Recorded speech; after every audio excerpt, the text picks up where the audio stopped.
തൃശൂർ പെരുമ്പിലാവ് കൊലപാതകത്തിൽ മുഖ്യപ്രതി പിടിയിൽ. കുറ്റിക്കാട്ടിൽ ഒളിച്ചിരുന്ന ലിഷോയെ പിടികൂടിയത് ഓടി രക്ഷപ്പെടാൻ ശ്രമിക്കുന്നതിനിടെ. താമരശ്ശേരി ഷിബില വധക്കേസിൽ പോലീസിനെതിരെ കുടുംബം പരാതി നൽകിയിട്ടും നടപടിയുണ്ടായില്ല. അനാസ്ഥ കാണിച്ച പോലീസുകാർക്കെതിരെ നടപടി വേണമെന്ന ആവശ്യം.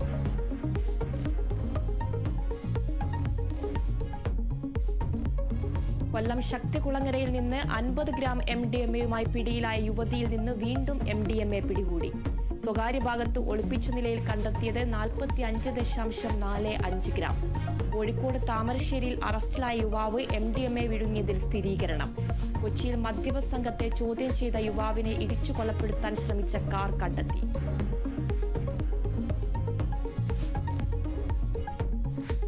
എറണാകുളം കുറുപ്പംപടിയിൽ പെൺകുട്ടികളെ അമ്മയുടെ സുഹൃത്ത് പീഡിപ്പിച്ച കേസിൽ ഞെട്ടിക്കുന്ന വിവരങ്ങൾ പുറത്ത്. അമ്മയും ആൺസുഹൃത്തും ചേർന്ന് പെൺകുട്ടികൾക്ക് നിർബന്ധിച്ച് മദ്യം നൽകി. അമ്മയ്ക്കെതിരെ കുട്ടികൾക്ക് മദ്യം നൽകിയതിനും കേസ്.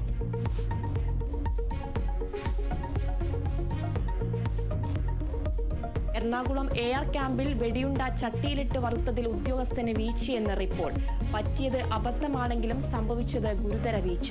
അന്വേഷണ റിപ്പോർട്ട് കൊച്ചി സിറ്റി പോലീസിന് കൈമാറി.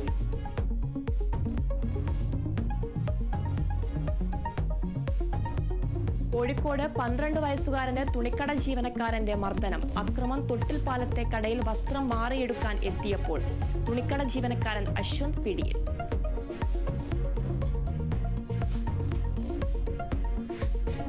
സെക്രട്ടേറിയറ്റിന് മുന്നിൽ ആശാപ്രവർത്തകരുടെ നിരാഹാര സമരം തുടരുന്നു. സമരം ചെയ്യുന്നവരുടെ ആരോഗ്യനിലയിൽ ആശങ്ക. ആവശ്യങ്ങൾ അംഗീകരിക്കാതെ പിന്നോട്ടില്ലെന്ന് സമരക്കാർ.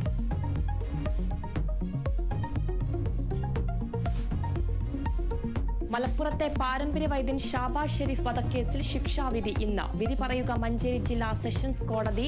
കേസിൽ മുഖ്യപ്രതി ഷൈബിൻ അഷ്റഫ് അടക്കം 3 പ്രതികൾ. മൃതദേഹമോ ഭാഗങ്ങളോ കണ്ടെത്താത്ത കേസിൽ നിർണായകമായത് ശാസ്ത്രീയ തെളിവുകൾ.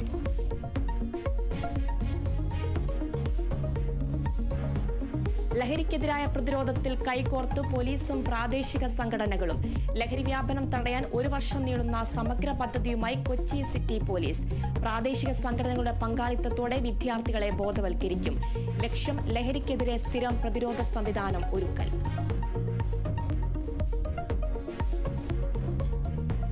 സുപ്രീം കോടതി ജഡ്ജിമാരുടെ സംഘം മണിപ്പൂരിലെത്തി. ജസ്റ്റിസ് BR ഗവായുടെ നേതൃത്വത്തിലുള്ള 6 അംഗ സംഘം സ്ഥിതിഗതികൾ വിലയിരുത്തും. കലാപബാധിതർക്ക് നിയമസഹായം നൽകുന്നത് ചർച്ചയാകും. കനത്ത സുരക്ഷയിൽ മണിപ്പൂർ.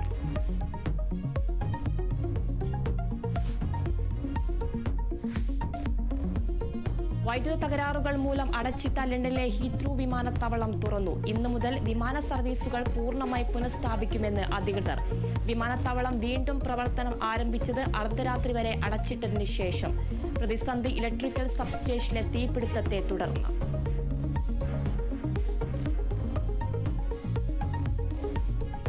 IPL 18ാം സീസണിന് ഇന്ന് തുടക്കം. ആദ്യ മത്സരത്തിൽ കൊൽക്കത്ത നൈറ്റ് റൈഡേഴ്സും ബാംഗ്ലൂർ റോയൽ ചലഞ്ചേഴ്സും ഏറ്റുമുട്ടും. മത്സരം രാത്രി 7:30 കൊൽക്കത്ത ഈഡൻ ഗാർഡൻസിൽ. മഴ വില്ലനാകുമോ എന്ന് ആശങ്കയിൽ ആരാധകർ.